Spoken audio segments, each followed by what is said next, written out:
അതെ കല്യാണം കഴിഞ്ഞിട്ട് എന്നെ എപ്പോഴാ കാണുന്നത്? ഞാൻ എന്നെ കാണുമ്പോ ഒരു കാര്യം ചോദിക്കണമെന്ന് വിചാരിക്കുന്നു. അതെ ശരിക്കും ഈ കല്യാണല്ലേ ഇങ്ങനെ വലിയ പരിപാടിയൊക്കെ നടക്കേണ്ട കാര്യം എന്താ?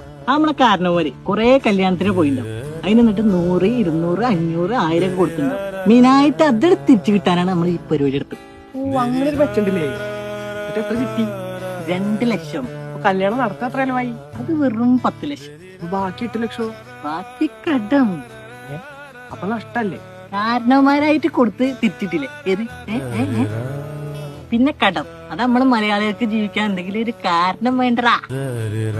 എന്നാ പോയോട്ടറാ, ഒരു സൽക്കാരണ്ട്. നിക്ക് ഒരു കാര്യം പറയാൻ. എന്റെ പെങ്ങളെ കല്യാണത്തിന് ഞാൻ 200 തന്നിട്ടുണ്ട്. എന്റെ കല്യാണത്തിന് എന്റെ അച്ഛൻ 100 തന്നിട്ടുള്ളൂ. അതുകൊണ്ട് ഇത് ഞാൻ ഇങ്ങോട്ട് എടുക്കുക. നല്ലൊരു കാര്യമുള്ളൂ ഇത്. കണക്കറിയില്ലേ? 8 ലക്ഷം കടം. അപ്പൊ എനിക്കിന്ന് ഉണക്കമീനും ചോറും. ഇപ്പൊ ഇങ്ങോട്ട് പോയിട്ട് എന്തായാലും പൈസ അല്ലല്ലോ.